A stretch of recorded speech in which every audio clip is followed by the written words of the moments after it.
하나님의 아들 그리고 사람의 아들 즉 인자라는 표현 안에는 고스란히 죄와 허물로 죽은 사람들을 살리시고 관계를 회복하고 싶어 하시는 하나님의 마음이 드러납니다.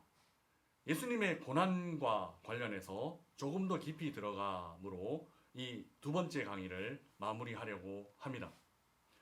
예수님의 고난은 철저히 하나님과 예수님, 하나님의 주도적인 계획과 예수님의 철저한 하나님의 계획에 대한 순종으로 이루어진 사건입니다. 사람들이 바라보았을 때는 예수님의 순환이 약한 사람이, 힘없는 사람이 당하는 고난 정도로 여겨질 수도 있습니다. 그러나 마가복음 안에 기록된 한 문장 한 문장을 주의 깊게 읽어보면 예수님이 당하는 고난이 예수님이 당하시는 고난이 아니라 예수님이 그 고난의 길로 능동적으로 걸어가시는 모습임을 알 수 있습니다. 먼저 그 증거가 마가복음 14장 1절과 2절 말씀 안에 기록되어 있습니다. 이틀이 지나면 유월절과 무교절이라 대제사장들과 서기관들이 예수를 흉계로 잡아 죽일 방도를 구하며 이르되 밀란이 날까 하노니 명절에는 하지 말자 하더라. 이 말씀 안에서 유대 종교 지도자들은 예수님을 죽이려고는 하지만 그때는 하지 않으려고 합니다. 왜냐하면 명절에 예수님을 죽이면 밀란이 일어날까봐 명절을 피하자라고 종교 지도자들은 결정한 거죠. 그런데 실제로 예수님의 십자가 사건은 명절에 일어났습니다. 그리고 그들이 염려했던 밀란은 일어나지 않았습니다. 무슨 뜻이냐면 사람들이 계획, 사람들의 생각은 전혀 맞지 않았습니다. 예수님의 죽음의 사건은 사람들의 계획에서 일어난 사건이 아니라 사람들의 의지로 이루어진 사건이 아니라 철저하게 하나님의 계획에서 하나님의 의지로 일어난 사건이라는 사실입니다. 또한 예수님의 재판에서도 마찬가지로 이 일이 일어납니다. 예수님을 고소한 그 유대 종교 지도자들 거짓 증인까지 세워가며 예수님의 죄를 책잡으려고 했습니다. 그런데 그들의 증언은 통일되지 않았고 하나도 예수님을 사형까지 몰아갈 죄를 발견할 수가 없었습니다.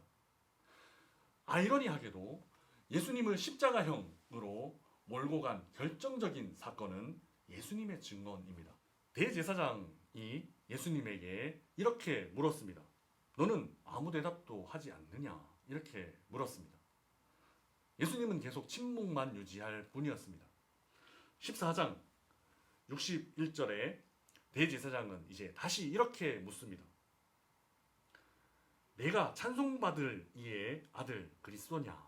이렇게 묻습니다. 이때 예수님이 유일하게 이렇게 대답하십니다. 62절에 예수께서 이르시되 내가 그니라 인자가 권능자의 우편에 앉은 것과 하늘 구름을 타고 오는 것을 너희가 보리라 하시니.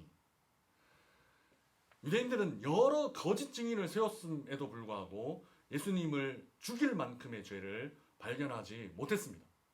그러나 이제 이 예수님이 자기 자신에 대해서 내가 그다, 에고 에이미라고 밝히는 그 순간에 십자가형으로 넘겨지게 됩니다. 예수님의 재판 안에서 예수님이 유죄 판결을 받으신 유일한 증거는 예수님이 자기 자신을 드러낸 예수님의 답변이었습니다.